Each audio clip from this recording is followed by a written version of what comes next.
So hopefully you've chosen your sky, and we'll begin the readings with number one. Sky number one. So it's a very blue dawn sky, and there's something about there being barriers in front of us because of the fencing, that's stopping us seeing a kind of rosy dawn, something spectacular, almost piercing the veil. There's something very serious about the energy as I connect into the picture, but let's see what gives. So Liffruma, let's get some stories. Sky Sisters.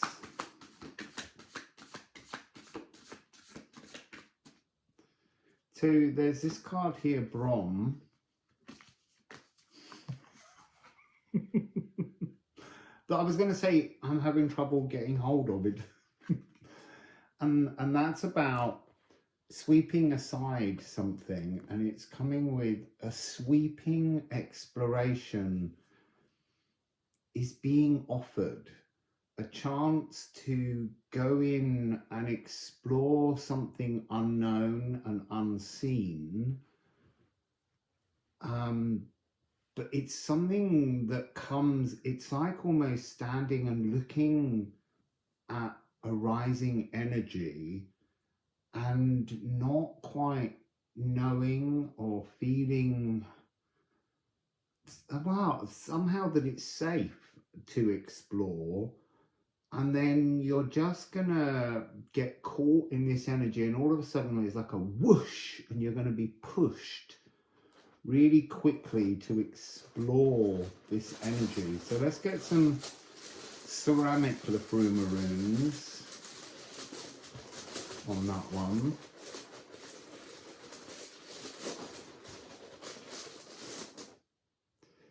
So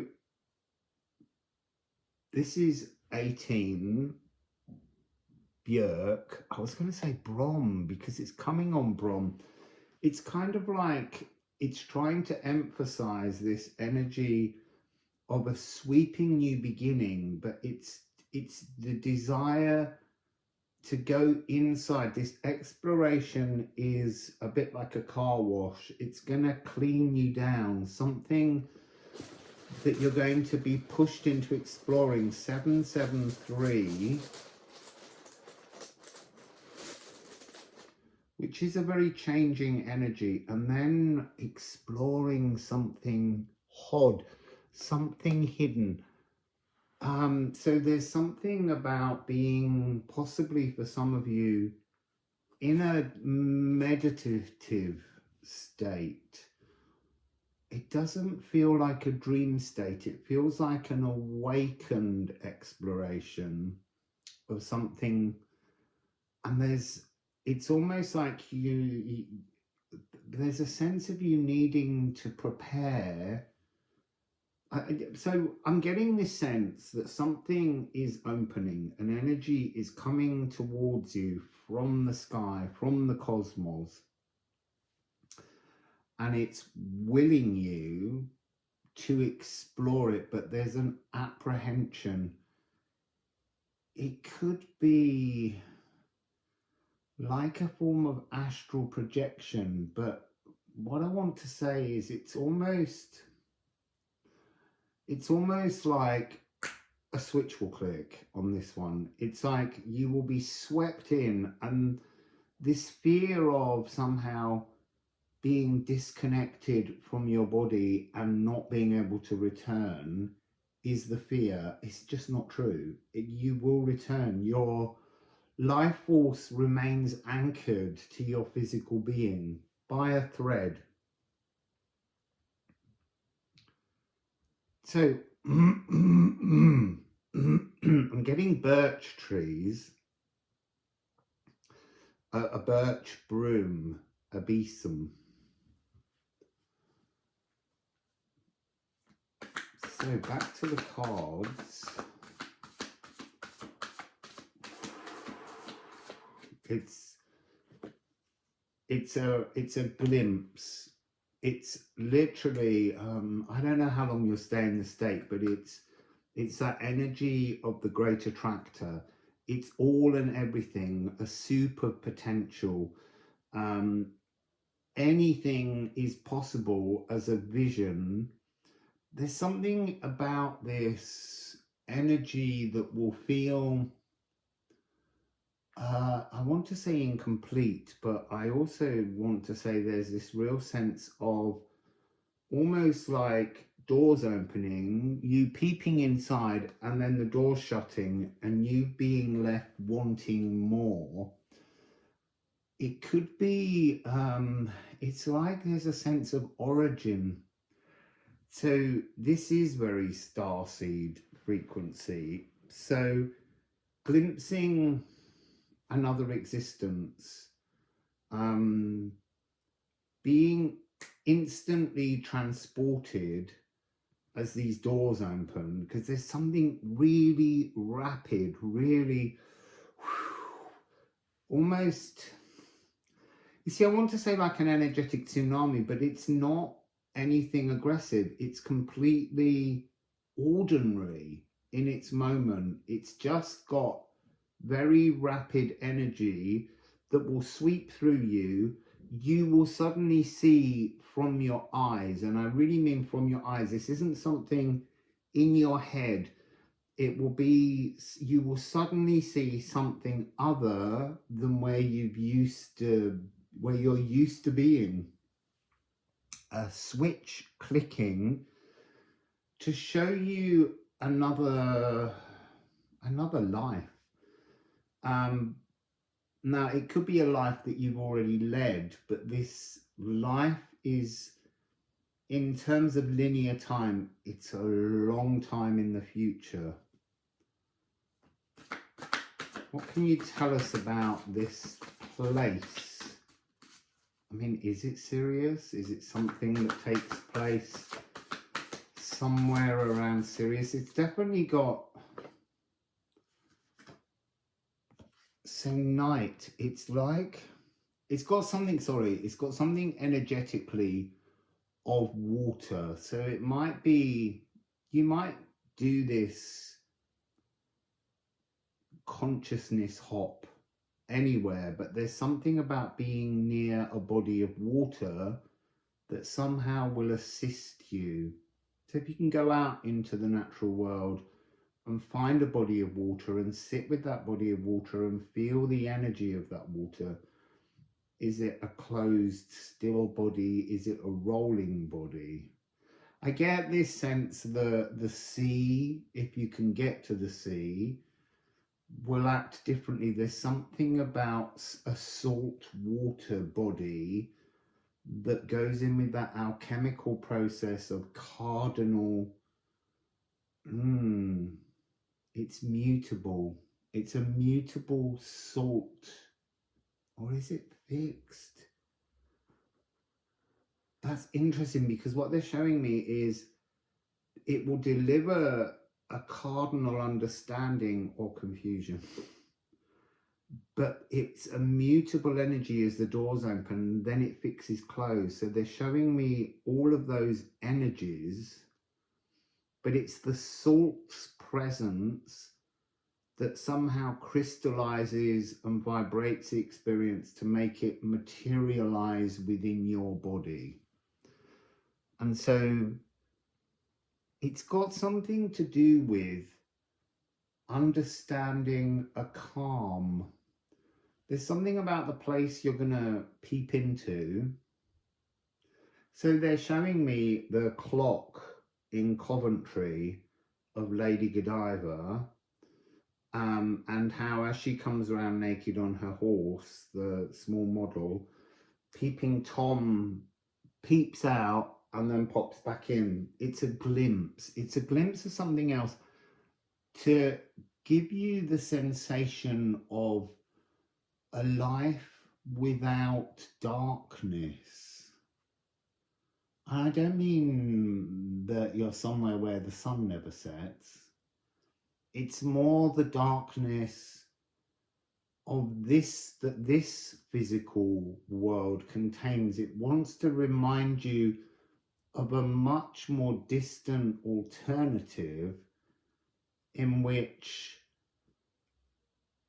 all of those mental, emotional, and intellectual darknesses have just vanished. They don't exist. It's a life of joy. Oh, I was going to put runes on those ceramics. I'm put runes on the runes.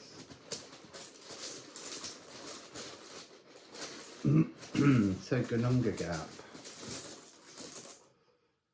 Oh, you're protected. Oh, that's interesting.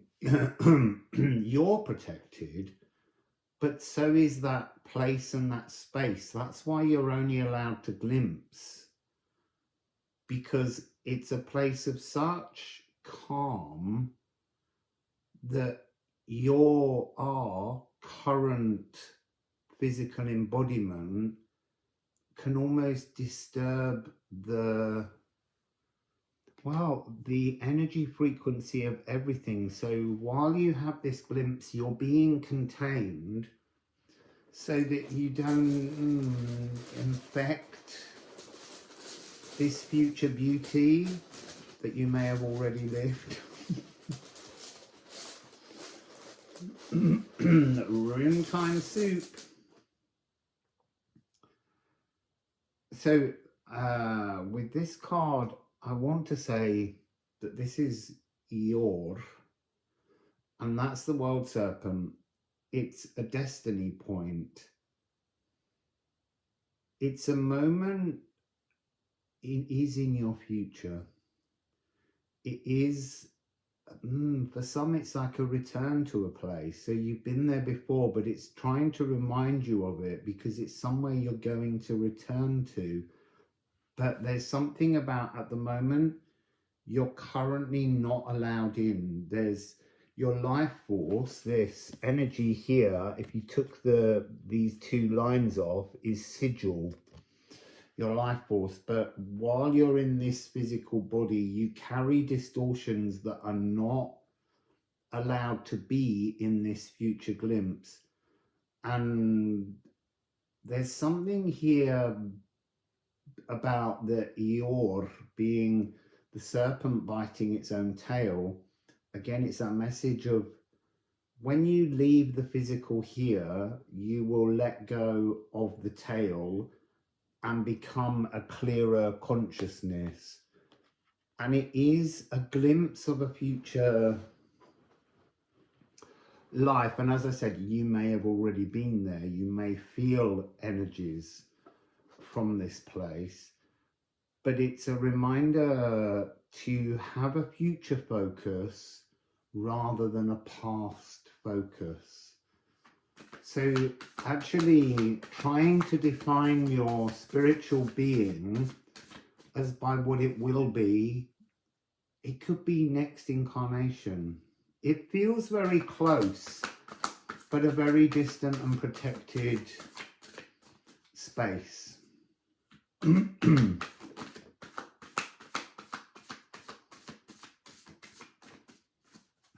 So there's a single, it's a gift.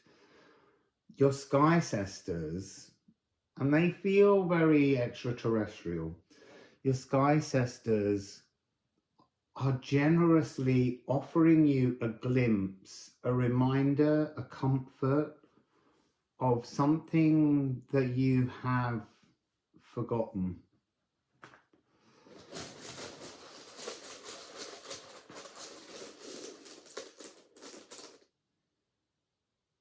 And this is Kelk, the anchor. So that's really interesting. You're anchored both here and there, and between two Gununga gaps. So you can see here, there's this anchor point, again, anchored. It's an inevitability that's anchored. It's a gift, but also in this rune, you see two Gununga gaps.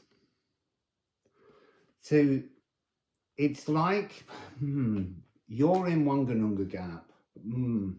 You're in one dimension. That's what they're trying to say. You are living a physical existence in one particular dimension. And you're going to be briefly, like a kite, you're going to be flown and shown another dimensional reality that I feel you've experienced before but will experience again.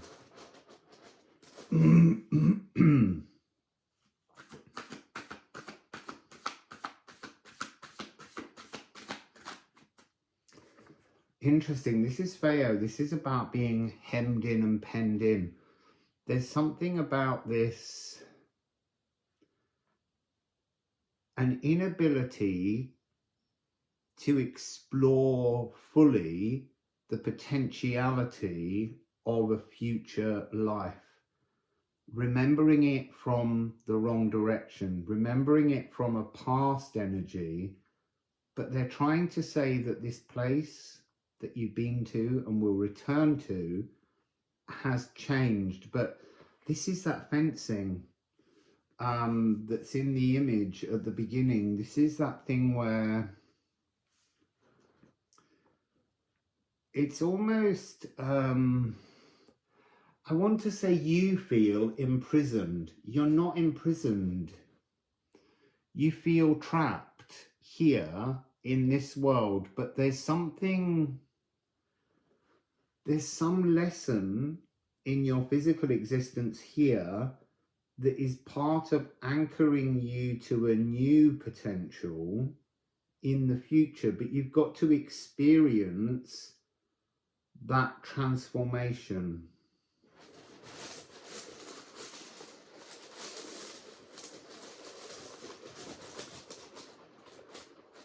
I think it's got something to do with the exploration of abundance, or a lack of a sense of abundance, because where you're going, abundance is just part of the energy. Everything is just provided. And I think something happened in the last incarnation you had there, where there was the beginning of a transformation cycle, and you need to pick up this new understanding of physical existence as being abundant that will allow you this future access. Yeah, see, there's something here about the past, the swelgeness. It's almost like you're wanting to return to an old life, but that old life doesn't actually exist because it's moved in its revolutionary cycle. Okay, so the space, the place doesn't exist anymore. It was, but the energies that were the inhabitants of that space have a new home. But to be in the new home, there's some kind of, and that's interesting, a consciousness coding that needs to be anchored into your existence here in order for you to return.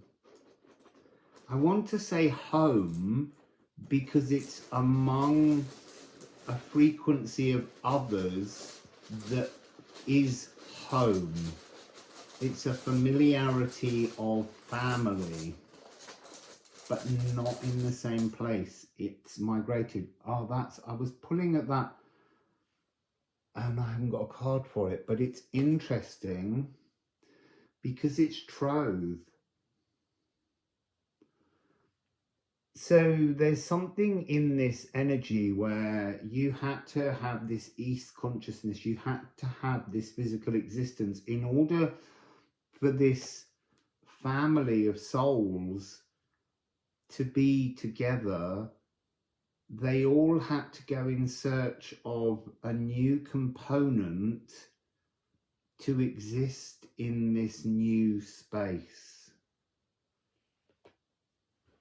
I don't know what that component is, and I feel like it's part of this energy. It's something in this Hod frequency that has to be explored by you and you alone in your own way, and you'll know it when you've got it.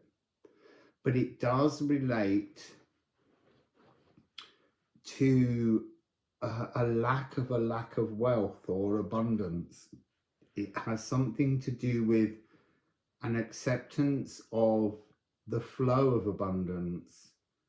But so it's a glimpse into something wonderful. I mean, really wonderful. But it might have you, as you're pulled back out, feeling trapped here, and yet they're showing you this because they want you to be reminded of a piece to a jigsaw, the key to the door of this future existence that has to be explored here in this particular cosmos. I think, let me just ask, there's a sense that this future home is in this solar system, but so far in the future, but that's why it has to be anchored here. You have to somehow find something that leaves a continuous thread. Without it, you're not able to re-access it. You need this. It's an additional ice energy. It's an additional physical attribute that you understand already. We all understand everything, but you need to experience placing an anchor on that thought here so that your future lives can hold a presence in this cosmos that has to be fitted into the earth as some kind of beacon. It's almost like a tag, you know, I was here, you know, written across the whole of the earth, almost like a beacon, a marker, so that you can find your way back to this solar system. Like, so they're showing me kind of like stitching life force throughout the cosmos and weaving in and out of a series of planets and creating some kind of energetic, sacred geometric shape. But the next stitch that you have to complete is here. And that's what this is. Saxon stitching. You have to stitch that thing into an energy of darkness so that you never forget how easy it is to create an inner troll, to make your life difficult by stitching into that energy and not releasing it, pulling it in, holding it inside you so that you never repeat it. That's what I'm getting here.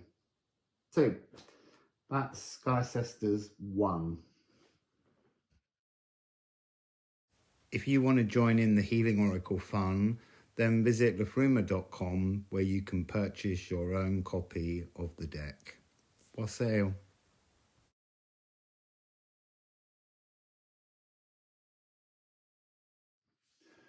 So, did you pick Sky Song 2? The overall energy I get from this image is that your reflection, energetically, emotionally, is far more important than the reality around you. It's your reflection into the world that creates change. So let's dive in.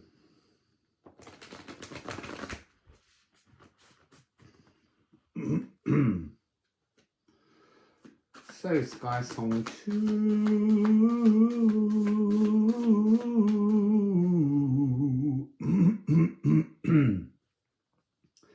This is a very this is a musical world. What do I mean by that? I mean, I want to there's a dry, dusty energy in the throat, like you're not ready to sing this tune. You're learning to retune. So your reflection is somehow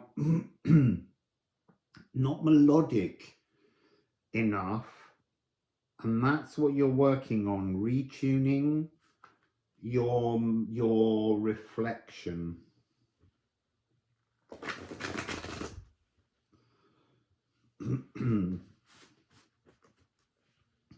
It's really dry, really dry in the throat. Really uncomfortable. I always find it very odd when I get throats, because I don't suffer ever with sore throats. It's not something I have. But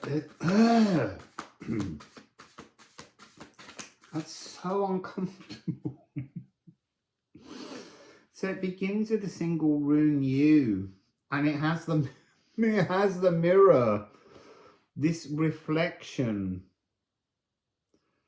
This has something deeply to do with creativity. Are you not being creative enough? And that doesn't mean musical. It's just that the energy I'm picking up is like a world in which everything vibrates, even in this world. Now I'm getting something like an irritation in my eye as well. It's almost like having a memory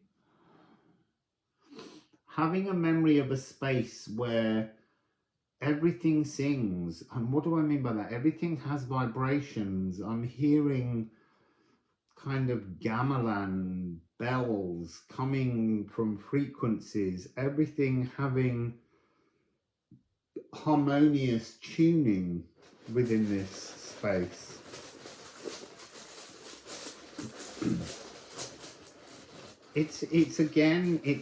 These are really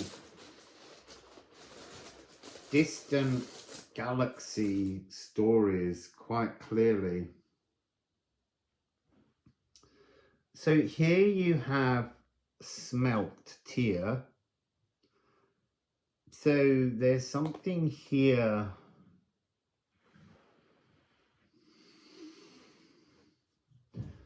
There's something here that's rather medieval, like Plainsong. How melody moves only up and down. It can go higher, but it has to climb the stairs. There's no jumping. There's no intervals of leaping. There's no perfect fourths and fifths. There are within the parameters, but everything is a meander.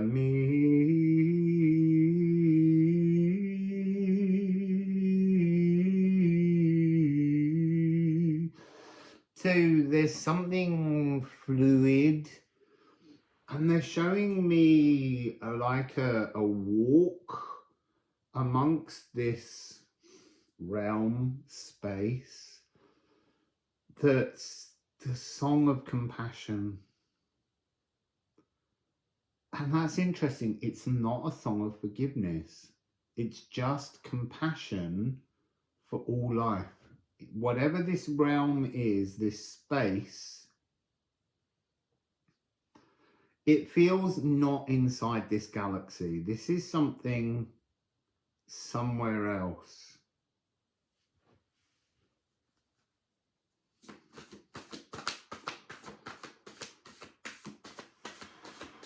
Oh, you see, now I wanted to say there's something religious, but that's a misunderstanding. That's what I'm being told.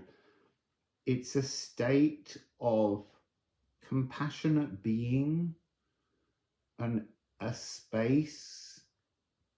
Wow, you see, it's because I want to say a religious order, but they're saying it's not a religious order, it's a space of order. And that's why the singing of all things meanders up and down. It's more like a cosmic ocean of sound. There's not a moment where a wave crashes Everything is just incredibly calm, incredibly beautiful. And there's something, so they're sort of showing me as your eyes fall on different objects, living things within the landscape, it's your beholding that creates the reflection back, the mirroring that creates the melody of each thing. So it's almost composing a symphony of all that you hold dear, but in this realm you hold everything dear. It's gorgeous. Now that's interesting. 4 cards came out very together, very symphonic in their it's like these cards are saying we're not separate notes, we're all part of one greater chorus or symphony. It's very music of the spheres. Interesting. So just a second, I think Mazzy wants to come in because I've got the door shut. So give me a moment. Hello, Mrs.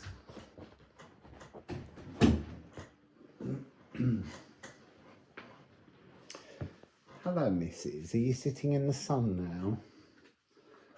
So what do we have here? Oh, you see now, that's really interesting. So it came out with Needle. So, but Needle is coming across here as an energy of the invisible stitches holding everything together, and those stitches are frequency, they're melody, and this leaf shade energy is so gorgeous. It's like being in a sonic shower of existence. Just everything is a lullaby. Everything is so soft and so gentle.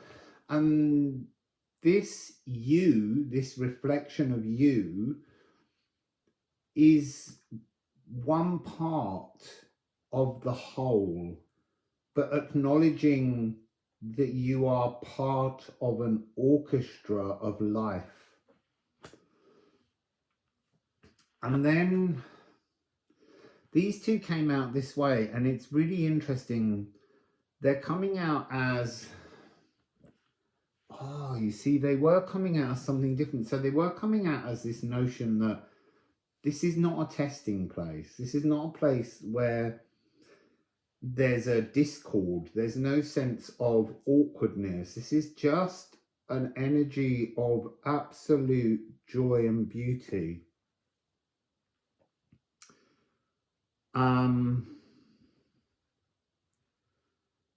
But then when I held them up,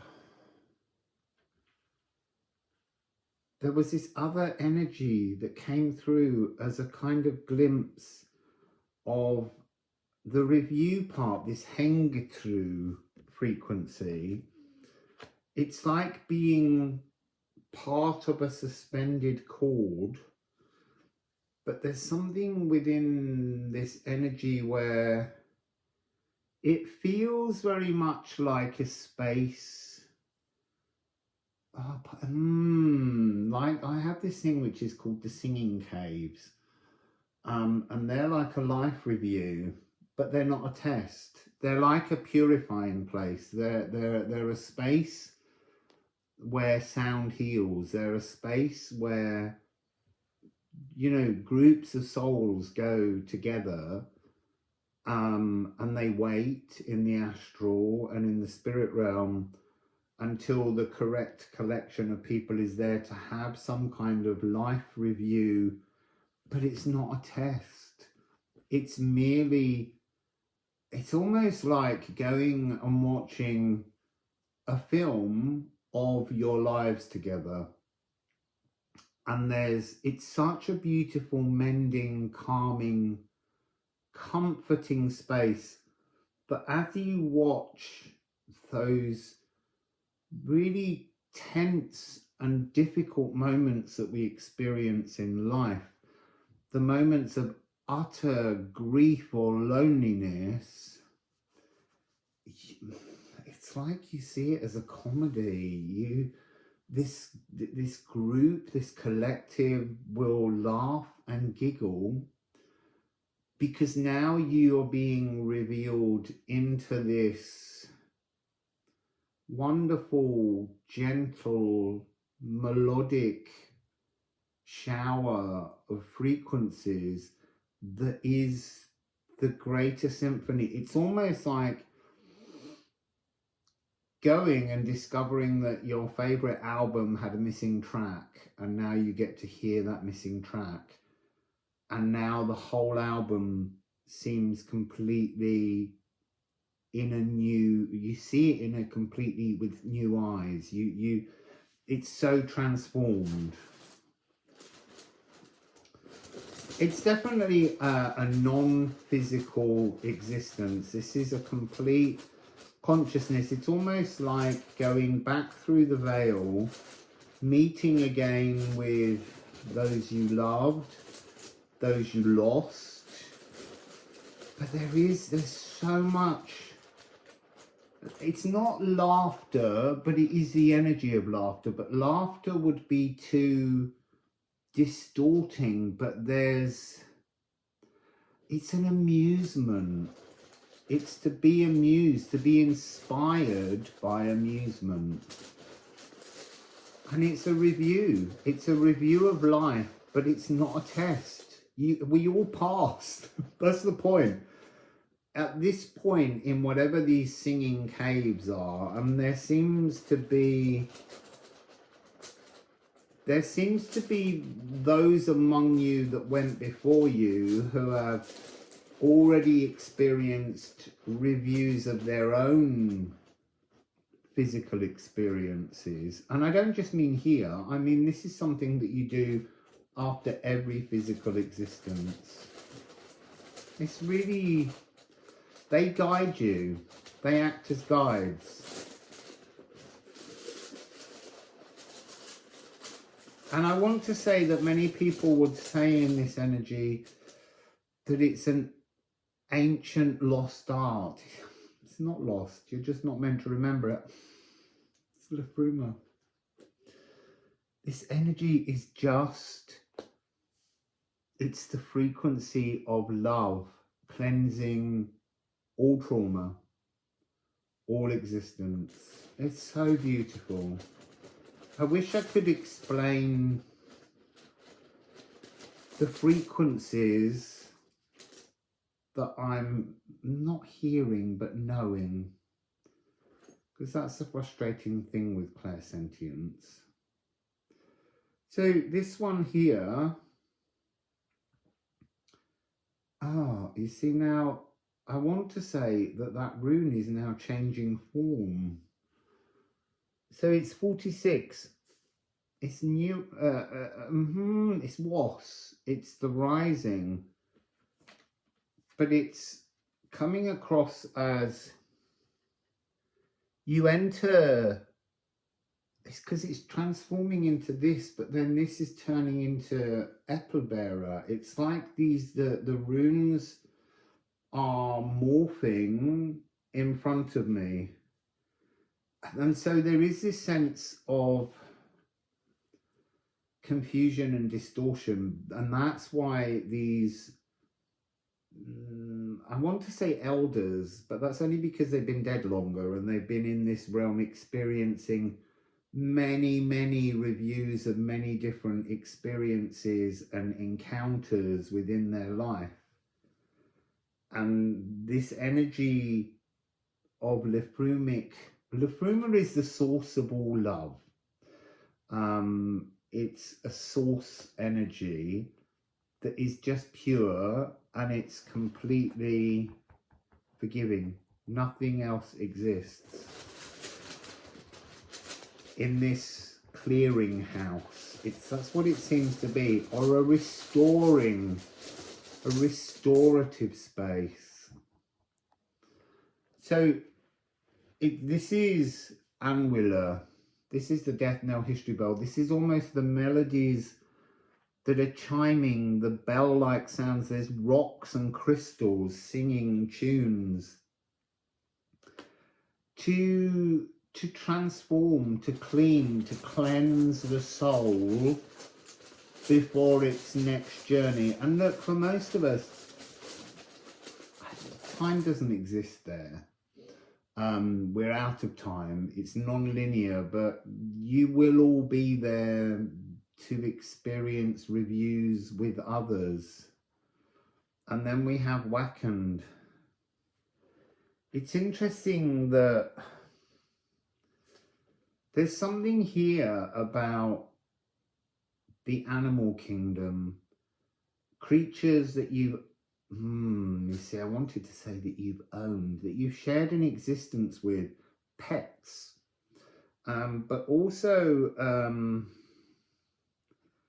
it's interesting, flies are coming through. Yesterday there was a really big fly that's been hovering around me in the house for about 3 days, and yesterday, before I was going to do the reading, it was flying around me a lot, and it was a really big fly with a lot of noise. And in the end, I opened the door and I said, can you just go away for the moment, because I won't be able to concentrate with you.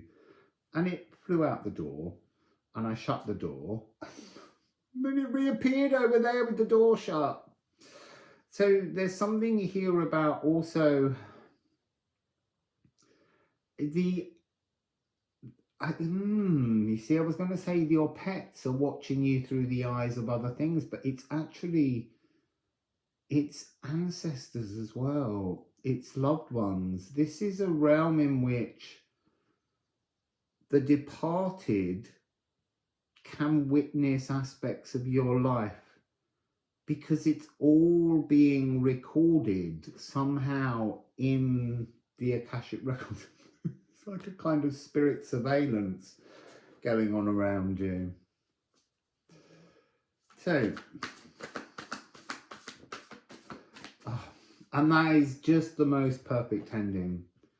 Being returned to an absolute spiritual balance. That's what this is all about. And we can all take great comfort from that, because it's telling you that it doesn't matter the shape or form of your life, the happiness or the sadness within your life. Once you're in this realm, nothing matters. Nothing you did matters. This reviewing is not a test.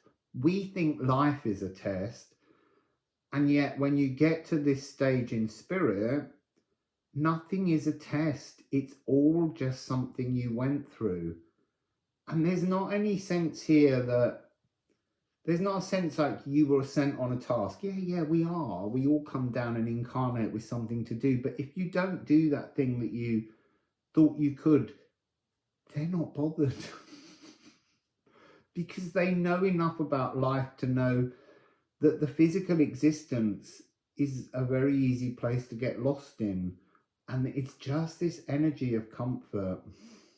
And then we end with waken. So you're reawakened. You're stripped and cleaned and comforted and loved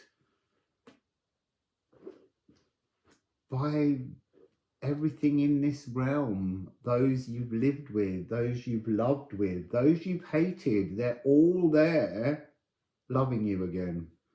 There's something about coming into this world that creates friction, and we can fight the friction, or we can just go with the disflow, the uncomfortable. But once you get to this point, you just return into this source energy of Liffrumic love. That's so beautiful. So, Sky Sisters 2. If you want to join in the Healing Oracle fun, then visit liffruma.com where you can purchase your own copy of the deck. Wassail.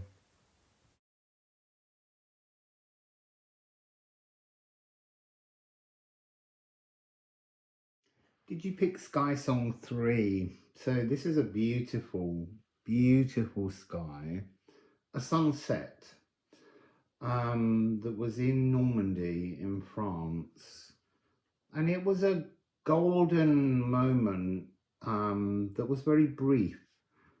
The energy I get when I look now at this picture is like a golden life to come. Something. These readings seem very much to be not necessarily about our current existence. So it's about a preparation for a golden life, a rosy, wonderful life that's yet to unfold. But I think it's feeding in to your now. That's what's interesting. This feels like an energy very present, or should be very present, in your life right now. So, Sky Song 3. I feel an energy as I'm sitting here of a kind of forgetfulness, of feeling like you were told something and now you can't remember what it was you were told, something you needed to do, and a search for a remembrance. Rosemary for remembrance.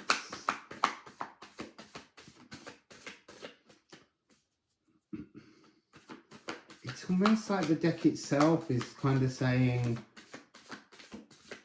I've forgotten because you've forgotten. Spirit's forgotten because you've forgotten. I told you this before and you've forgotten. And yet, that wouldn't matter. So that must be an energy that we place on our spiritual progress. Is a sense of having not taken on board some kind of spiritual advice, and you think somehow that that's causing some kind of blockage. If only you could remember what it was that you were supposed to remember. You're not supposed to remember. So, Earth Magian, thy earthly power, it's very much the Earth Magician. This is a physical power in life now, but it somehow comes from some future existence. I feel like I've knocked that at a bit of a wonky angle. It's doing it again.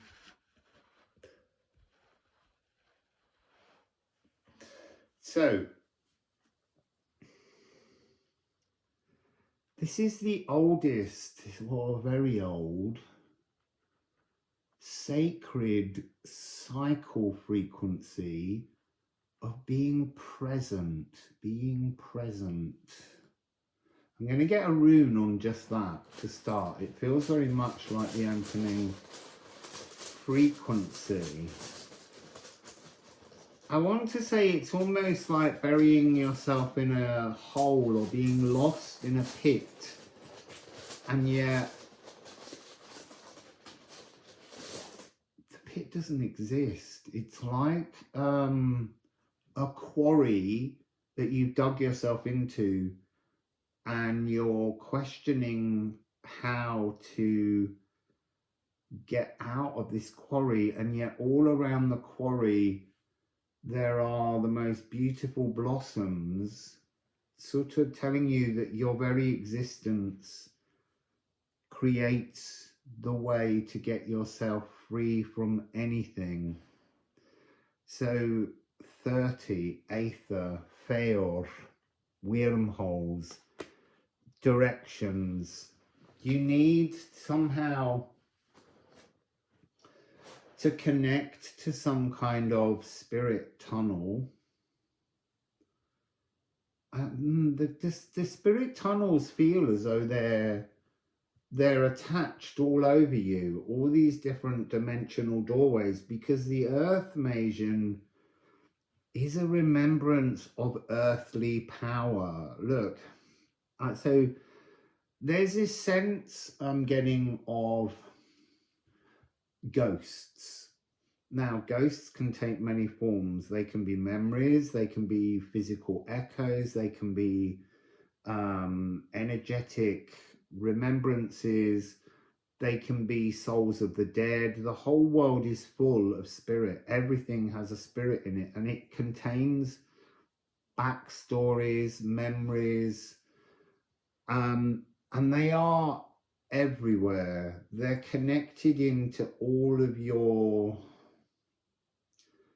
physical existences, and somehow they're full of aether, light. And while they're attached to you, at the point at which they enter you, they're closed. They don't have their opening energy. There's not the energy emanating from inside you to activate the passageways through these energetic possibilities. So it's almost like remembering your earthly inheritance. So ghosts are here, but ghosts are non-physical. They are remembrances of lives led. And we're plugged in and tuned in. They're almost coded into all different tiny aspects of our DNA, like there's thousands and hundreds of thousands of tiny energetic threads holding us, like we're a marionette and we're trying to dance through life, but there's too many strings. So you go to lift this elbow, but there's something attached to there and it's all entangled. Your inheritance, your earthly power, is to be your own puppet master. That's interesting. I love it when I love those moments when the words just come out and then my brain catches up with what was said, and then when I turn the recording off in a minute, I'll forget the whole thing. Igniting your water phoenix. So this is the aether within you that needs igniting. So there's something about 60-30 that's like being half enabled. You're alive, yes, but there's some part of you that's also still spiritually ghosting itself. You're not at your full strength because you're not somehow igniting. That's interesting, the emotions at the seat of your soul. Now, I always talk about the universe, the cosmos reads the emotions of your heart, and we have our mind and our consciousness to rationally rewire our heart. But this is talking about rewiring emotions, but they have to be ignited by the sacral, to come from the sacral and resonate out, and that will give you access to all these wormholes that are all around you.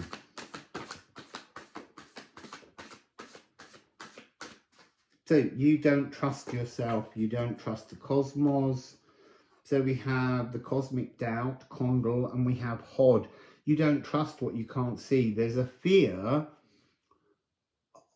Oh, there was an orb. There's a fear of the dead and the departed. There's a fear of ghosts. Look, you are alive. You are both spirit and physical existence. They no longer have physical bodies. They are not in the earth Majan power, but you're doubting what you can't see is stopping you igniting the seat of your soul. It's stopping your water phoenix from rising up and filling all of these tangled strings with aether, with the light to explore more than just the physical. It's like at the moment you're just dancing rather badly in physical space, and you need somehow, I say somehow because some people say, you know, when they leave comments. I see I burped then, so this is a truth. They leave comments to say, how do I do that? I don't know how you do it. I know how I'm doing it because everything's our own set of frequency strings. And there's no epiphany if I give you the answer.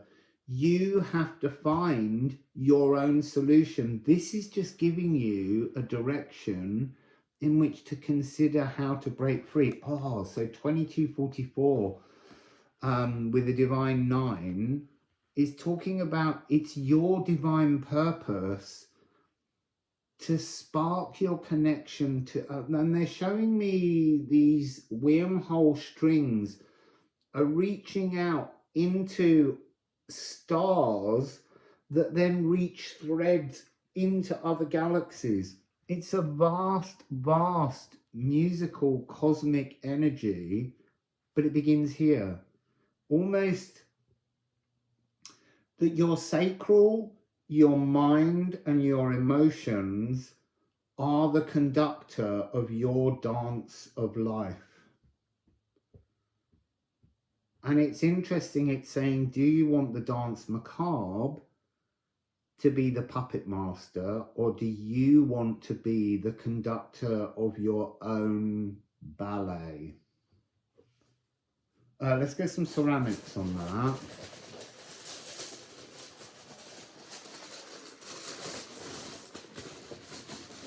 These are gorgeous readings. So your freedom, is in your hands. You free yourself from your fears. I feel like that's a very simple message, a very difficult solution, because it doesn't matter how good we get at pulling our own strings, we can always tug the wrong one and go straight back. And then you got Perth, which is the most isolated city in the world in Australia. That's their tagline. I think it's not very inviting. And you see now that becomes relevant. It's almost like you feel like the most isolated soul in existence because you're not commanding your own movements. You're allowing a fear of the unknown to hold you back. And yet this is Phoenix energy. So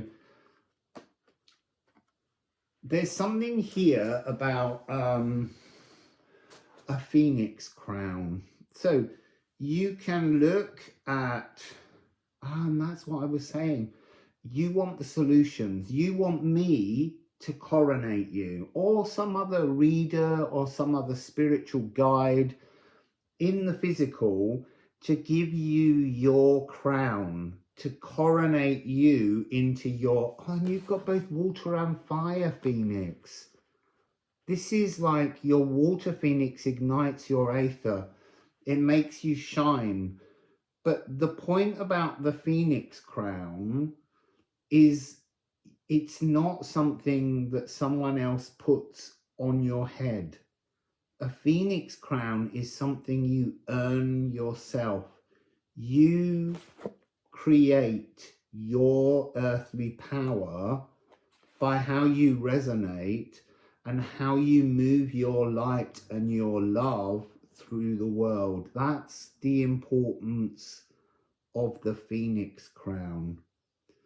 It's like when the seat of your soul and your emotions and your thoughts are all in alignment, all that's unseen, the precious, endless possibilities will ignite, and your Phoenix crown will grow from within you. You crown yourself.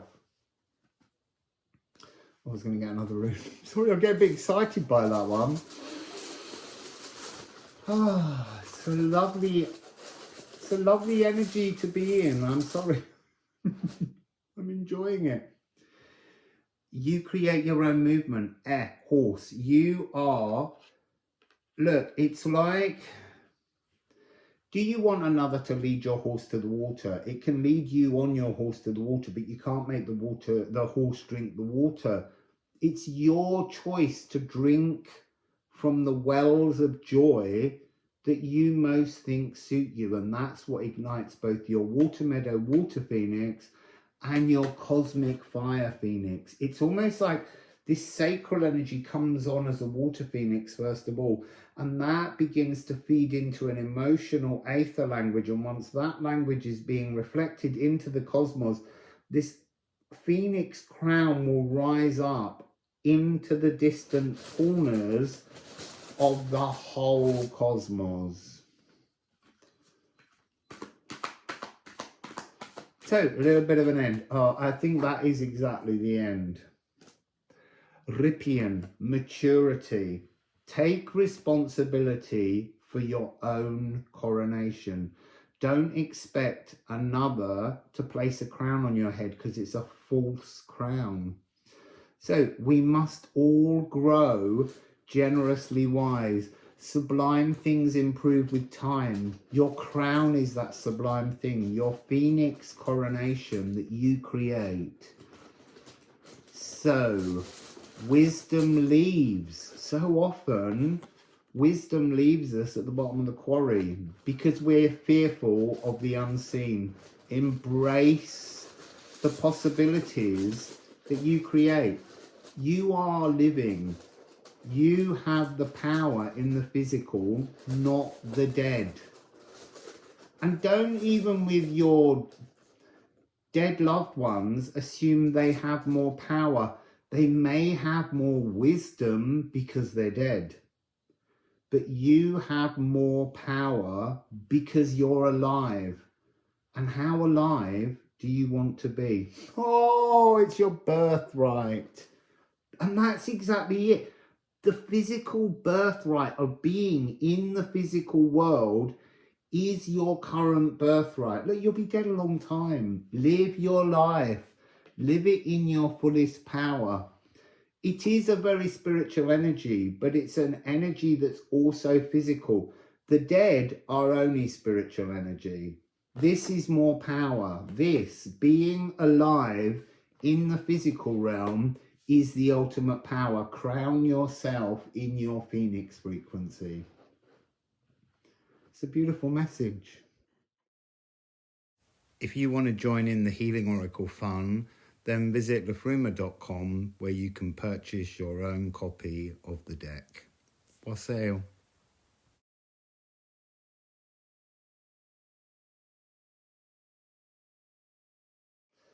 So, did you pick Sky 4?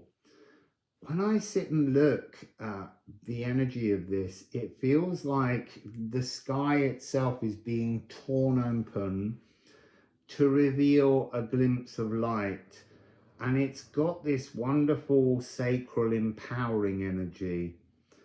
And yet behind that veil, so that, yeah, it's behind the veil. This is some kind of energy behind the veil that's so different to your normal way of seeing the world.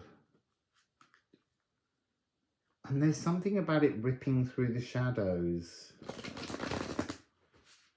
So, let's see what's coming. I'm loving these so much. That's an echo of the second reading that just came up. I'm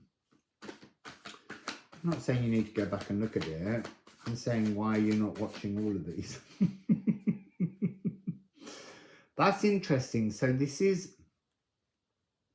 there's something within this energy which is about, yes, picking an aspect and yet somehow viewing all things to understand why your aspect that you're currently working on matters more than the other aspects. That's interesting. I've never had that before. Oh, there was a flash of andwardness then. Andwardness. That frequency of the now. So where is this beginning? Where is this beginning? At the beginning. This is going to be a funny one.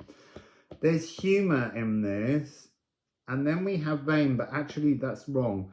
because in terms of how I saw them, I actually saw this first and this had fallen. So you begin in the shadows. And that's what the energy of that cloud is. You begin in the shadows in order to transform. 9, 10, 11. It's like, let's start at the very beginning. A very good place to start. With the runes you begin with 9, 10, 11. Earthly energies. The nutrients in the soil around us. So this has something to do with physical being, physical cells. So body and biome. This is not a focus on spiritualism. This is like tearing open the veil to get some kind of nutritional understanding on how we abuse our bodies. And remember, we're squatting in this body. It belongs to our bacteria.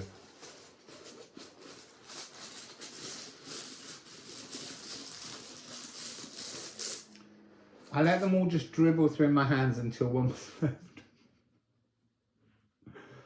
This begins at birth. This is really just going back to the beginning of your physical existence here. Your bacteria begins at birth. So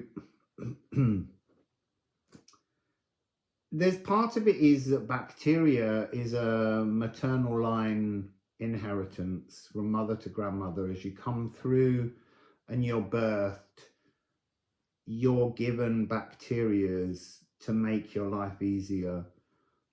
And there's some kind of now that's interesting. I wanted to say a distortion on people that weren't birthed but were given, that were born through cesarean, but actually the energy I'm getting is that they just create different body biome pathways, and neither is right and neither is wrong. They're just different physical experiences, but they are part of an experience that is in many ways transforming humanity's physicality. Ooh. You're going to put your nose and your head in the picture, Mazzy. Oh, they're gorgeous. I'm going to do that again. I'm going to pick up a big bunch of them in my hand and just sort of let them...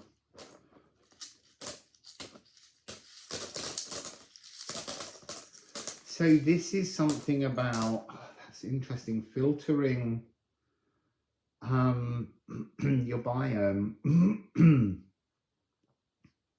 Here we have Sunsteder. It's not something you can eat, Mazzy. But that's the point.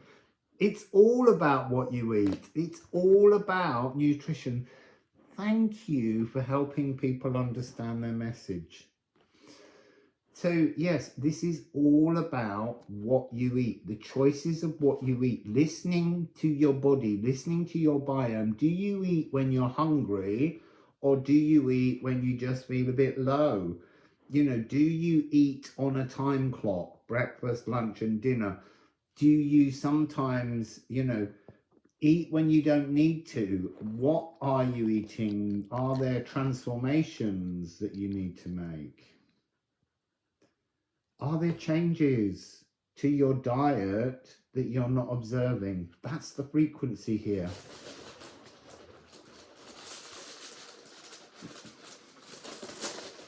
Hello, gorgeous. Waggy, waggy tail. Are you putting your head on the beginning? Are you telling everyone that's the point, to remember where you came from, how you started? There's something about being chill, about how you began. Don't keep reviewing back and looking for, you know, like you could go back and you could say, oh, my body and my biome's all messed up because I wasn't breastfed, or, you know, because I was a cesarean. None of it matters. The point is to bring your awareness into the now and stop seeking blame of not others but of situation. Embrace the beauty of being you.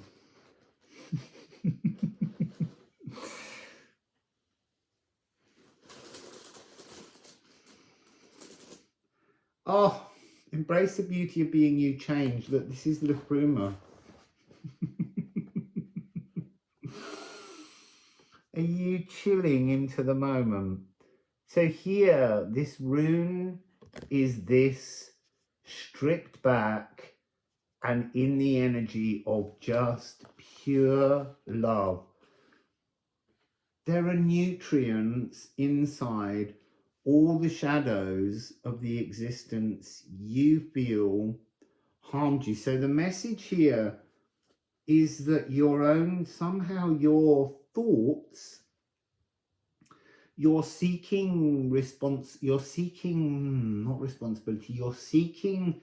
to assign some kind of blame for your current situation on other.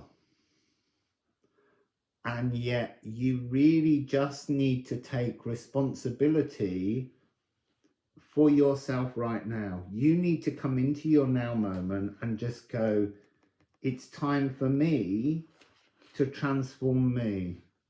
Every time I move the cards, Maz is pushing her head deep into both the cards and the runes and then falling asleep on them. There's something about sleep within this frequency. I've been picking up the message that when we sleep and we don't remember dreams, it's those moments where our biome is struggling so hard to fix and repair our bodies as we sleep. And there isn't time or space. Our consciousness is having to leave its sense of remembrance and memory, so it has to leave the body so much so that the biome can work into all of the cells that we have to really transform us and help us to grow into a new now moment.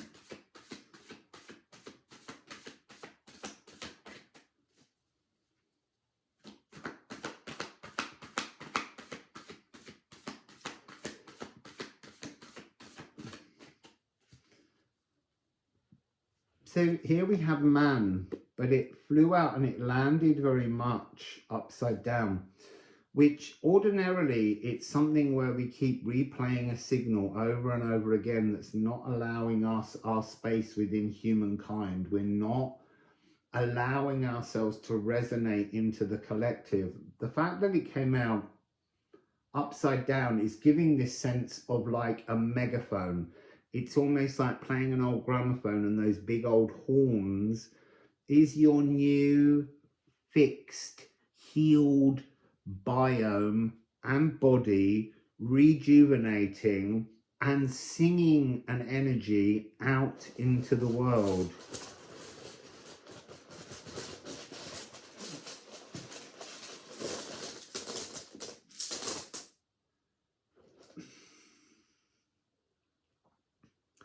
So Nate, this energy of blocking your healing, and this is now coming across this way as taking all that's blocked within your biome and body and transforming it and echoing a new tune to the world around you.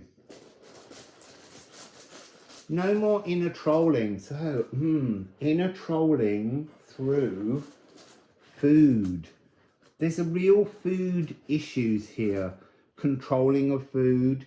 You know, food trauma is often created very, very early on in our lives. It's one of the few things that we have a sense of control over in many situations, as rules are fixed around us, as adults break magical trusts that we have been taught by them. It's almost like as they break those contracts, the only contract we have control over is what we put in our mouths. And that can also be distorted and disturbed. But there's something very rigid. I don't know why I'm going for another Rune. Where are you going, Mazzy? Are you going to sit even more on the car?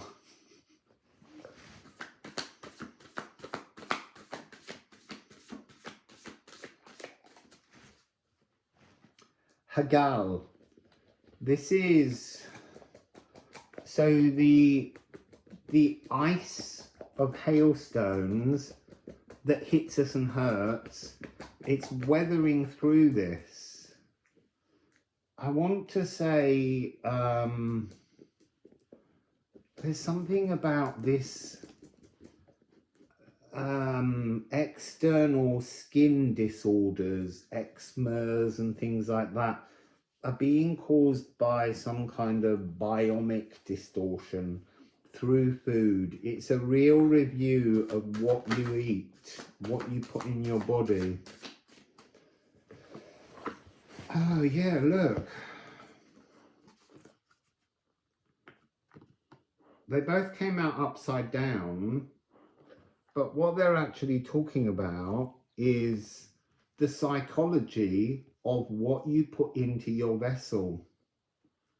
What do you need to transform in your psyche that will allow you to eat other things? So it's reminding me, oh, don't bash the cards. I'd like to keep this deck. Oh, look, Mazzy.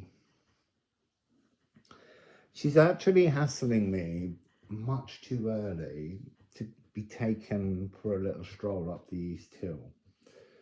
And tomorrow, my friend Helen is going to take Mazzy and I to the Long Man of Wilmington with all of you. And we're going to go and visit this giant figure on the side of a hill, who is a giant portal keeper. And we're going to see a very old yew tree that's about 1600 years old. So this, the transformation psychologically of what you put in your body, is reminding me of how, while I'm staying here with my friends, I'm making use of a lot of leftovers, and sometimes they're things that they would enjoy eating that I wouldn't. Because we all have taste controls that we exist with, things that we will and won't eat. And I'm learning to just eat whatever. So I have a personal dislike of celery. And yet I've just decided that I have to let go of these things. And that's exactly what these cards are talking about. That need within us to transform our psychological desires around what we will and won't consume, to break rule patterns. As he's trying to block all the messaging. So let's just get 2 more runes.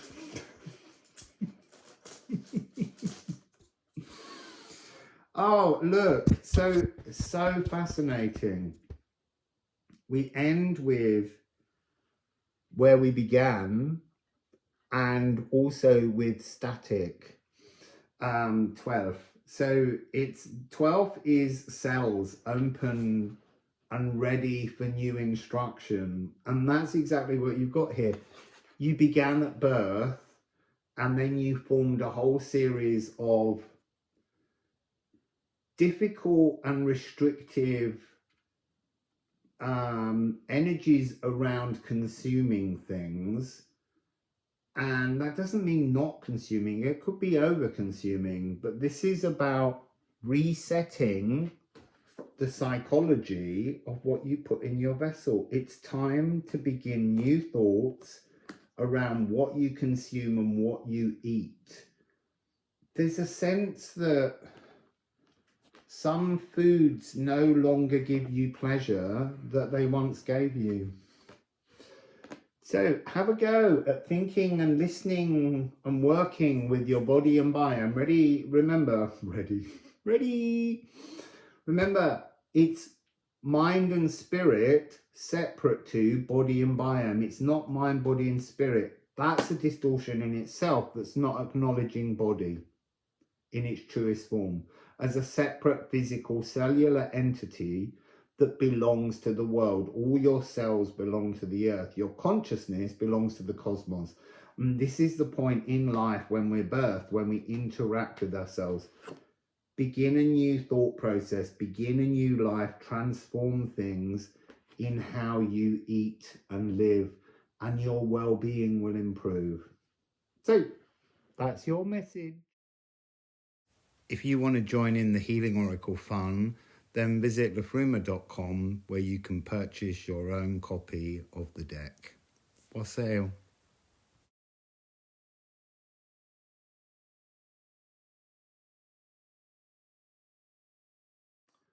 Did you pick sky number 5?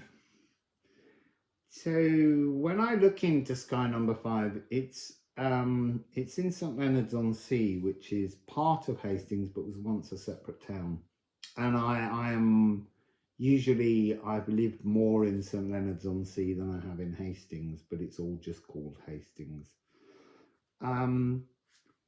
There's something that when I look at this picture, there's shadows of housing, there's shadows of communities, and there's this new energy of light. I'm trying to remember whether this was a sunset or it wasn't. It's a dawn. It's a new era coming in. And what I'm fascinated by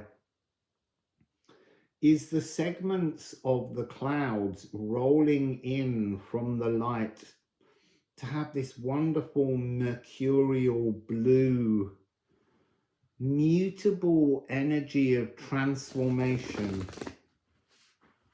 So let's see what comes. I had to move slightly. In the last reading, Mazzy took over the whole area that I was working in.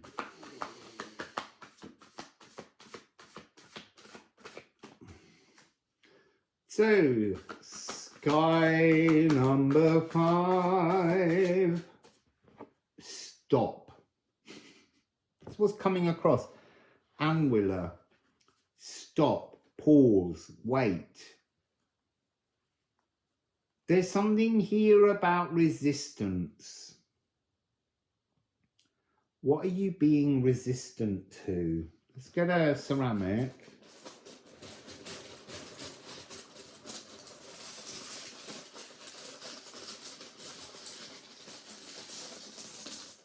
Oh, there's 2. I only want 1. What are you really being resistant to in your life? A double stop. What do you need to draw a line under? What punctuation mark do you need to apply to a pattern in your life that's blocking? There is this energy, absolutely, not just of an energy that blocks you, but it's time to draw a full stop over that blockage because it's no longer needed. That whole segment of patterning that you behave with needs removing. There's something about your neighborhood. Are you blocking yourself from being part of the locale in which you live? That's the energy I'm getting. Your hood. What are you hooding yourself with? What? This is something about how you witnessed. Did something just move there in the corner of my peripheries? An energy moved from the past.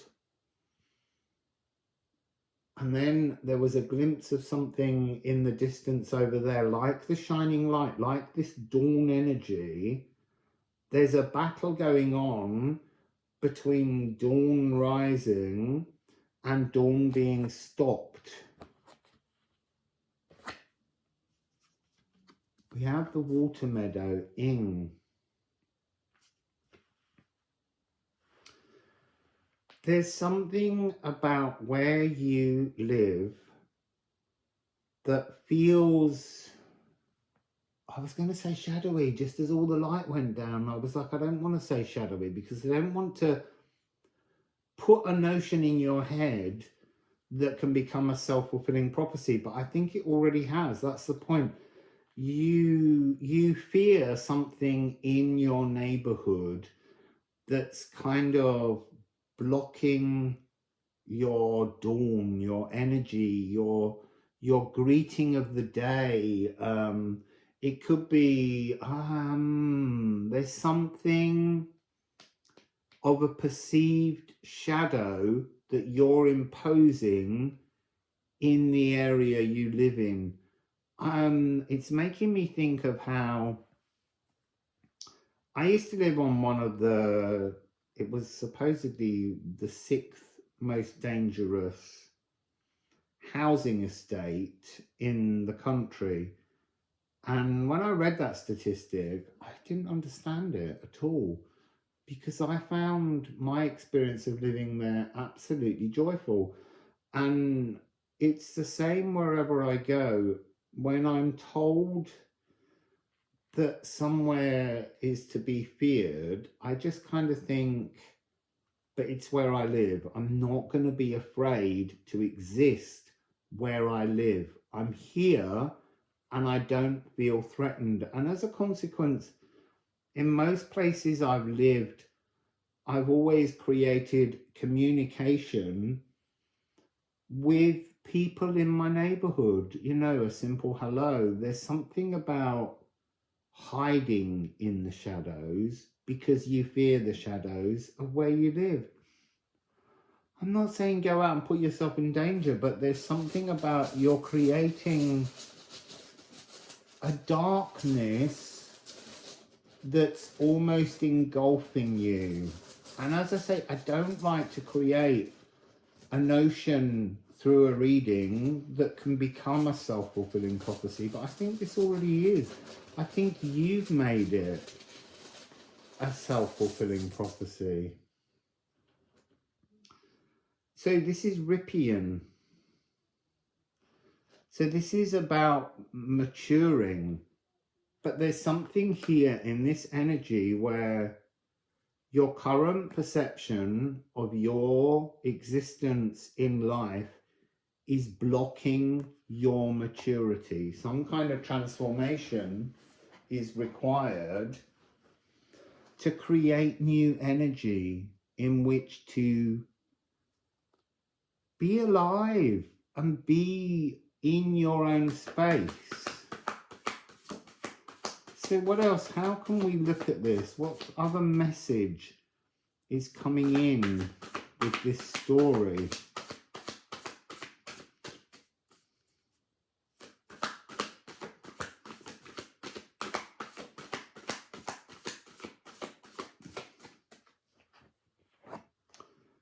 So we've got Vain. This card was in the last reading.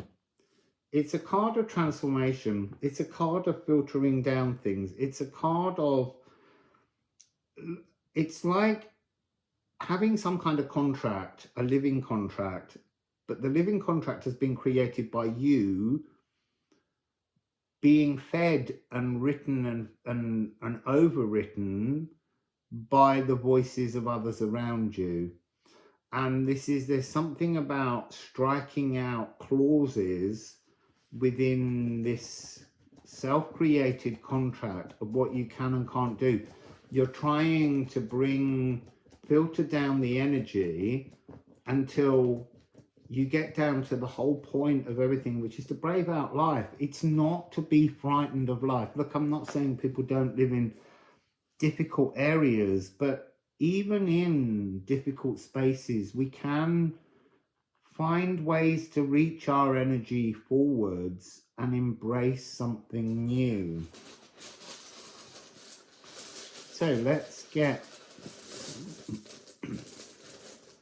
oh, you see that slipped through my fingers. I had a rune, and as I let them splash from my hand, the very last one slipped away. 65, 5, 6. You're creating the mirror of your own reality. This is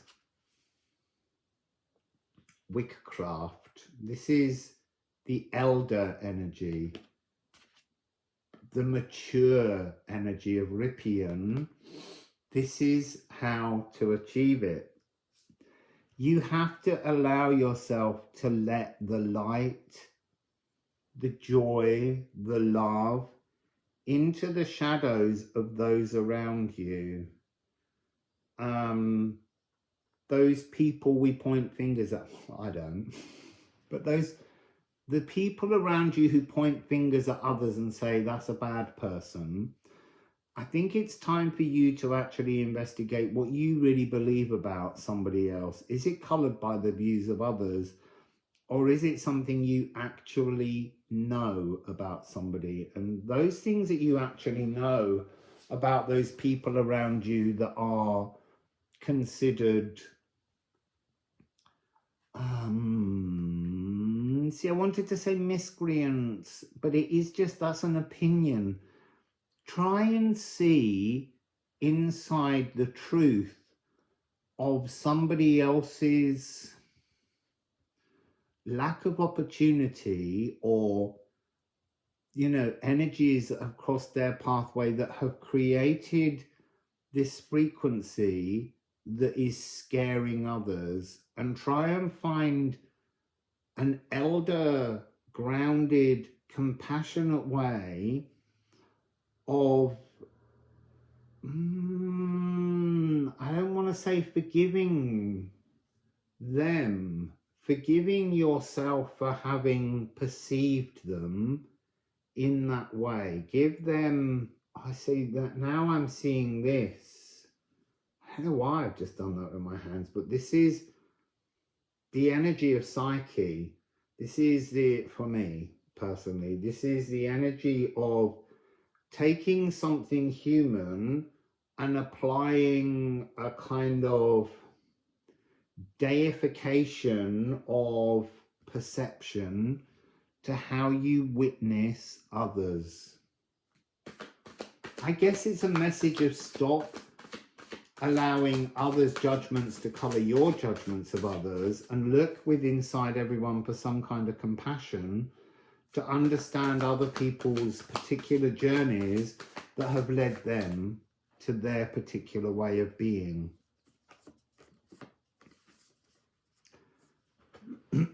So we have Was,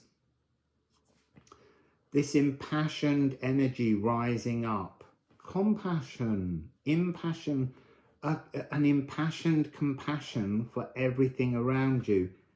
Hamfarel, this frequency of filtering everything down into a truthful understanding that allows you to see something differently. And then this is coming across as two energies, both the cosmic doubt. 774422. It's like you have the ability. So this can be either seeing someone and doubting their intentions, or seeing someone and allowing them to have their psyche moment within your perception. And what do you need to create the better of these two energies is a maturer understanding of how you witness and create the world around you. So let's dig in, dig in with the ceramics.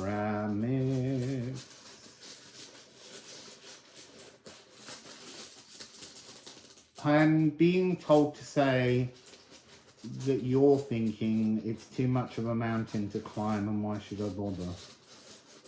You don't have to. You do what you like, you choose what you like. These merely are energetic possibilities that can make improvements to your existence. You don't have to do any of them.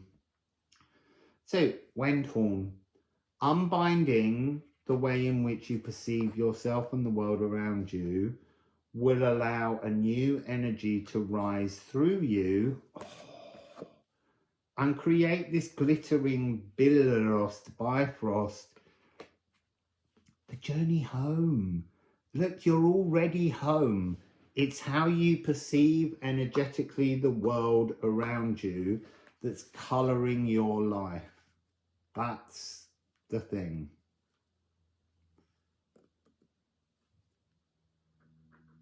Let's get another.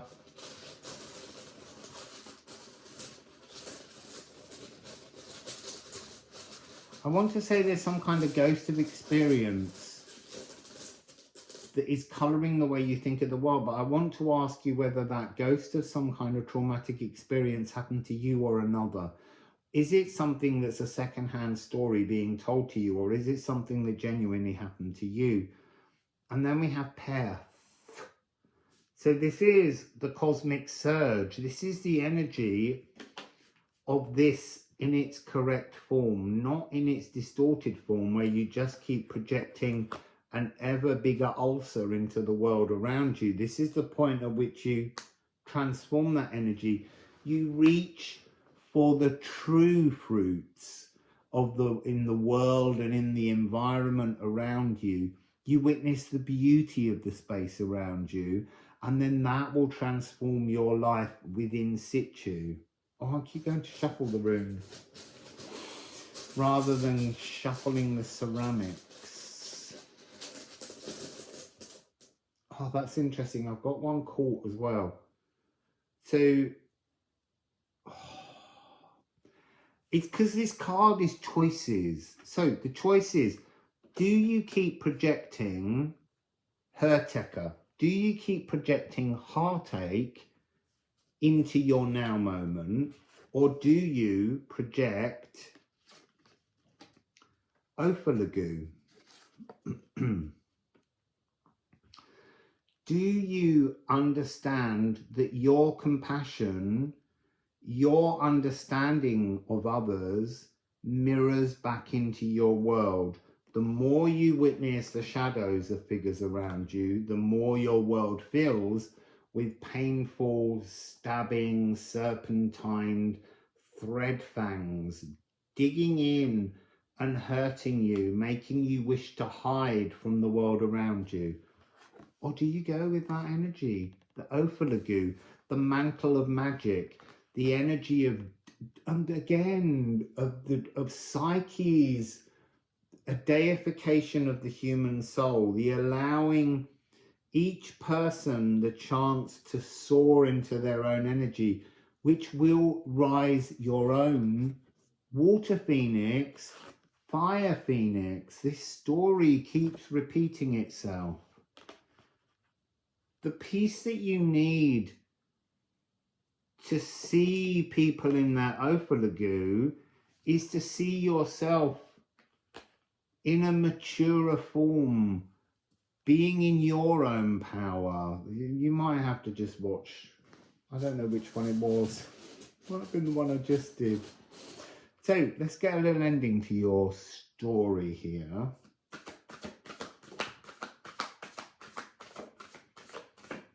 So it's kelk upside down. Unwatering. I need a second one with it. Oh, something spun round, turning around your thoughts. But what thoughts they are your own perception.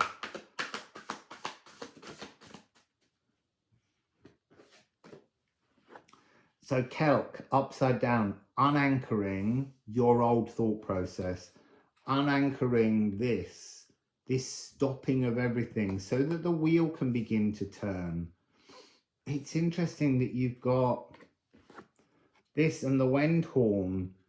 If you unanchor, you're shifting your Gununga Gap energy, your possibilities, and you're opening a new opportunity for yourself that you can project into your world and see not the heartache around you, but the joy around you. So unanchor so that you can move into this Sunsteader energy, which is a rarefied, beautiful moment of shifting transformation. So I just saw,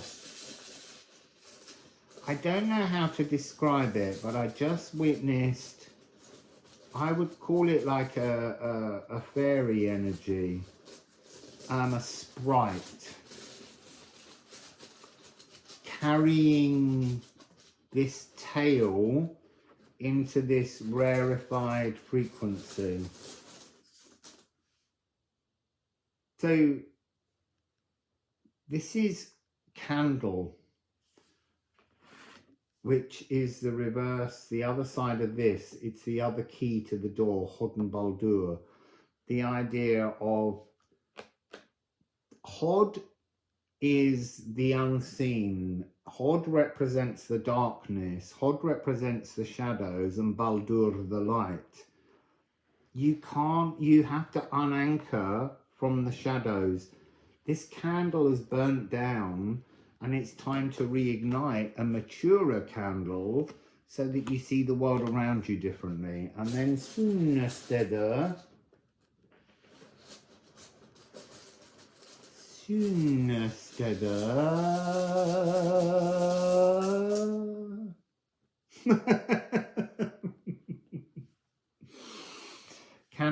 Candle and condle. Candle and condle. Hod and Baldur. The macro, the micro, 2 locks on 1 door. You're your own doorkeeper. You have the keys to how you perceive the world around you. It's down to you to choose how you want to view your world. If you want to join in the Healing Oracle fun, then visit Liffruma.com, where you can purchase your own copy of the deck. Wassail.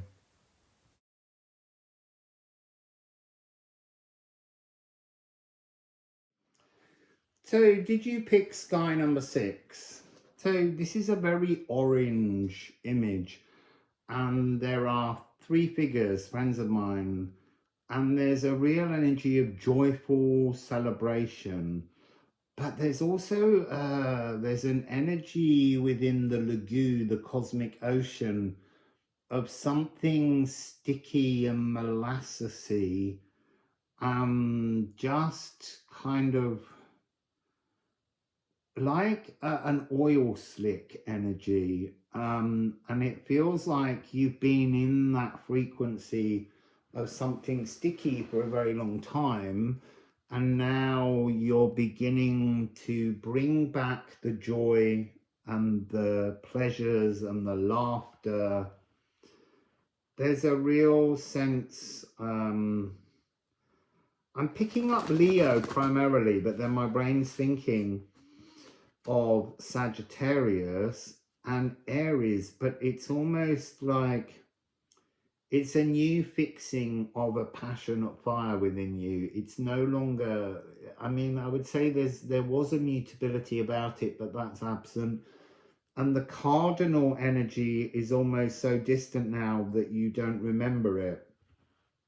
So this really is about fixing on a new passion. As I look at the image, what the cards say is something else. So let's go into your story. What do we have for joyful sky number 6?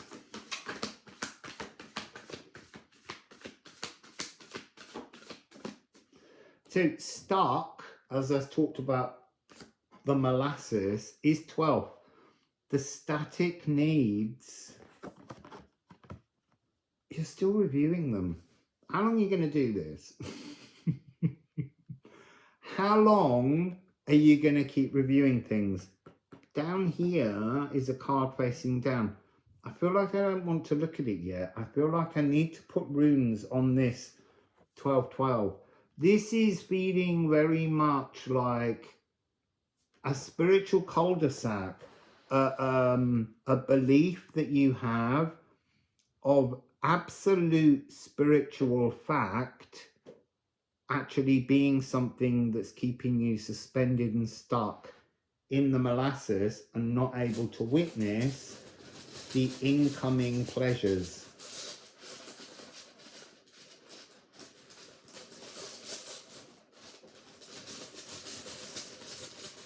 It's interesting, the last two energies have had something of stickiness, the last two stories. So here you have Jotten, Yutten, Gutten. This is the energy of removing something, gutting something. This feels like, look, I feel like you gutted. I feel you are gutted. I feel like this is that Aries energy. This was the cardinal energy. And you've reached a point where you've muted, that mutable energy is being silenced by your fixed attitude to some kind of spiritual truth that's a distortion. Interesting. Oh, look. This is 5-7 and this is 7-5. This is now 12-12-12. I feel like it's I feel like this is also a need to review synchronicities that you see. Sometimes we can become obsessed with certain frequencies, numbers that repeat themselves, that become static and stale. And all the while we keep seeing them, we keep saying, I'm on the right spiritual path. Spirit is talking to me. And yes, an aspect of spirit is talking to you. But when spirit talks to you, spirit transforms things. Nothing is forever. These are cherished numbers. And I'm not saying they're 12 and 12 or 12 again. I'm just saying that, pointing out there's an energy where the magic of numerology is distorting your pathway into a better, into the laughter. There's something stern about your spiritual frequency at the moment. It's like you can't be rocked, and it's time to rock that boat. Try something new. And so here we have, try something new, try mending. This is needle. You need to apply new stitches. You need to rethread. You need a new pathway. You need a new spiritual practice. The old one is now, it's the molasses. It's that stodginess. The old one is no longer serving you. Look, you're hanging by a thread in this card. You need to cut that thread, because that thread needs to be threaded through a new needle. You need to think spiritually outside of your box. So what's this card that was face down? Unbind. Wendhorn. So there is a real sense in this card of, there's a growing frustration with your spirituality. There's a growing annoyance that seems to be happening. You feel gutted. I want to say you almost feel spirit cheated. You haven't been. You're not. You just need to identify that your current spiritual practices need to be unbound so that you can actually explore new paths. A cul-de-sac is a road where there's no exit. You walk down it and there's just buildings, houses or whatever, but it doesn't go anywhere. It's the end of the bag. Turn around, get out that bag and move somewhere else. Look, go and scream. Be frustrated, but let that energy out, because that's the beginning of changing that frequency.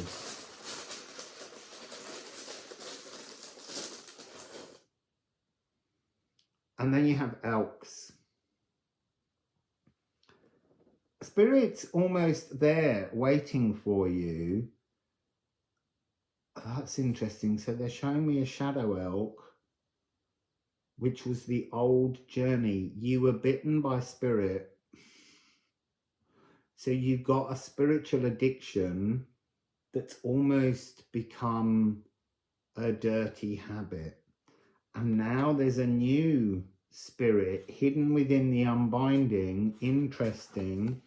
So they're showing me how you can place this over, and once you unbind, you will find the new spiritual inspiration for a new journey, to go on a new journey. So Liffruma, what can you tell us about this new journey that's on offer once you get out of the old cul-de-sac? Movement, horse, air. This is always about being led somewhere and not leading yourself somewhere. So not listening to others, including me. Stop listening to me. You have to find your own solutions. This is a message that this deck constantly speaks of. What do you desire another to cover and comfort you with that you cannot do alone? And this is that howling at the moon, that visceral crying like a wolf. Let the frustration out. I feel like the frustration is part of the energy needed to see the pathway out. It's almost like that cry removes the molasses. It cleans it up. It's like the washing of all the pavement, removing it, and suddenly you're like, well, I didn't know that path was there because I'd already walked it, and it just got covered in sticky, difficult energies, and I wasn't even aware that I was stuck. And now I see the path cleared. I can actually turn around, go out of that cul-de-sac and move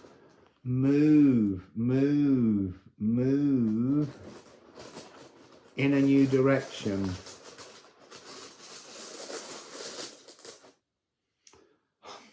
And be free. Be free of where you were. This is the Uroks, the untamable. I feel like you've allowed the spiritual practices to pen you in, to hem you in to some kind of almost like an ivory tower, and you're at the top and you're letting down your hair like Rapunzel, and you're waiting for someone to ride in and rescue you. Rescue yourself. Go down, unlock the door, and just come out that tower. You know, there's no shame ever in realizing that something we've done. So as a perfect example, when I first started postings, and Joanne reminded me that I posted in Alexandra Park 3 years ago maybe, you know, videos about narcissism, which I was using on, I was accusing my ex of being, but I realized that eventually that both he and I were narcissists with each other for a purpose. A cul-de-sac that we went down of a loving relationship that was flawed, so that we could both learn something. Now, whether he learned something doesn't matter to me. I did, and I assume he will or has, and that's perfect. But it's acknowledging that beliefs we hold are fluid, but we can get stuck in the sticky molasses. So here, oh, you've got 6633. So it's like halving the problem and opening new energies just by acknowledging that sometimes things we hold dear and true are not the truth now, but you've moved on. That's what you're doing. You're trothing to yourself. You're swearing allegiance to yourself to move to a new energy, to switch from one pathway of possibilities that have actually been blocked to a new pathway with newer possibilities, the possibility of having freedoms.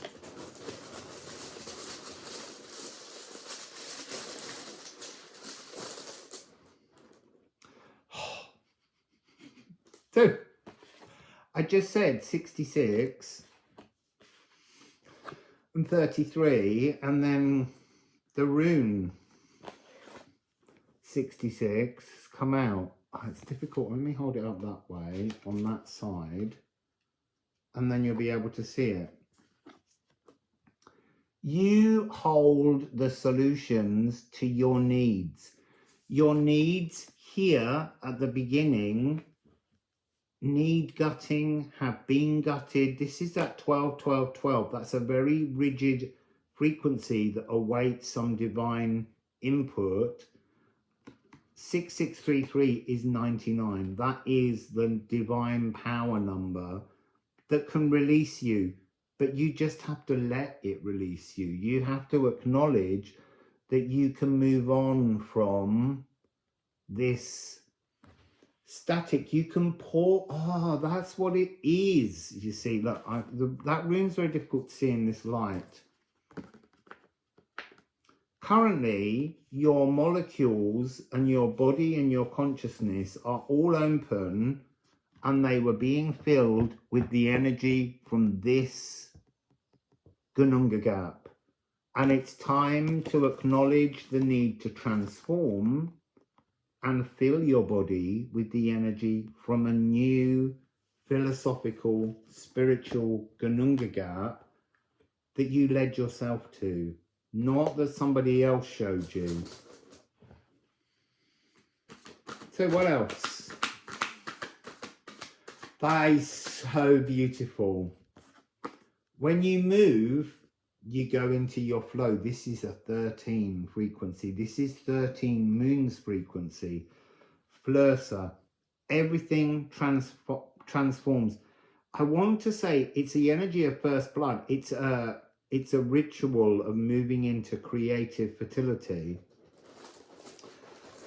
But that blood is more like your first true new spiritual creativity will flow through you. This is a really gorgeous energy, and you're awaken.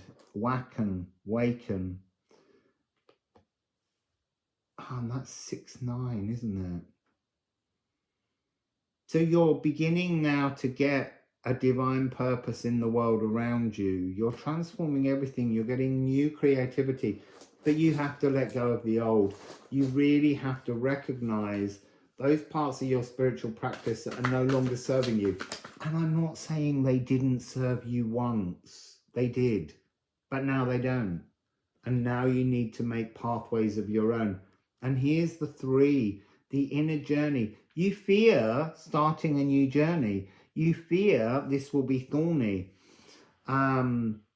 Whereas actually it's a giant, fairy infested frequency that will pour down 133.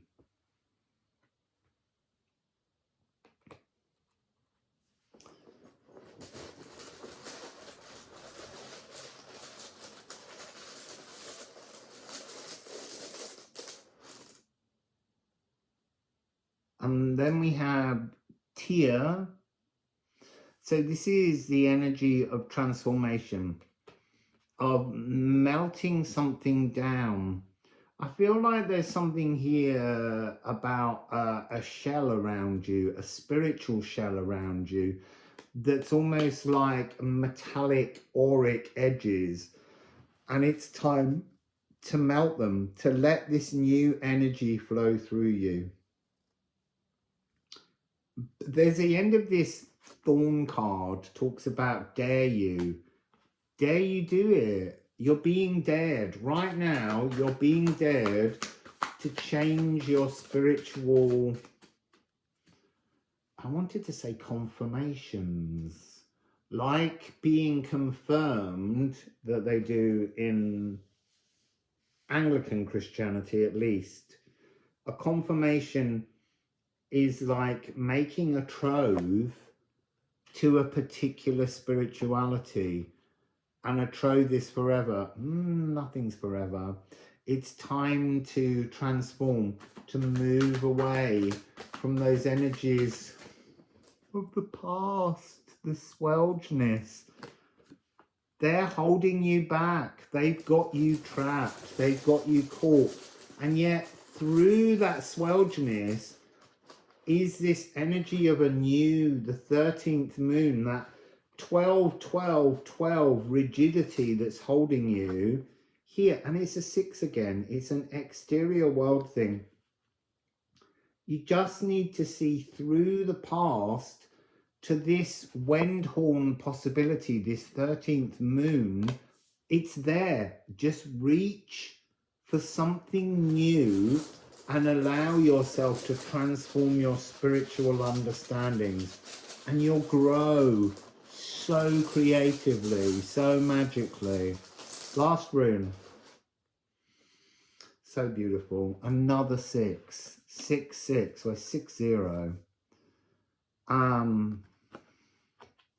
So this is Earth Masion. Your earthly power. One of the other readings began there. Your earthly power.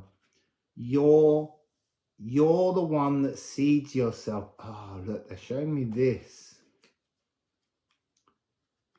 You witness this new gateway as something that you don't trust, something that you fear, something very pointed, and yet actually it's really down to you to smooth off the edges by reconsidering your energetic possibility. I just need to get one more card on this. There we go. There. It's a new beginning. It's starting again in many ways, spiritually speaking, but it will be, it's not like all that you did before was irrelevant. All that you did before was to help you to understand how to seed this new beginning, how to begin again.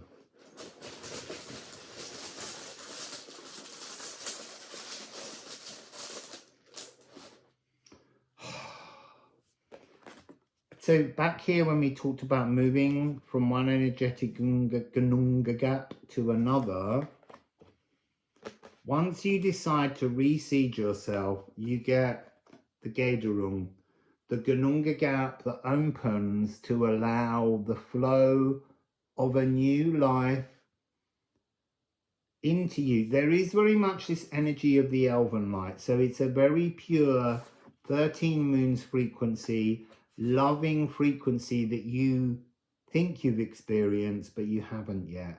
And it's just waiting. That 13th moon is waiting for you to agree to change your whole being by reviewing that which holds you static in the molasses. So that's beautiful. If you want to join in the Healing Oracle fun, then visit liffruma.com where you can purchase your own copy of the deck. Wassail.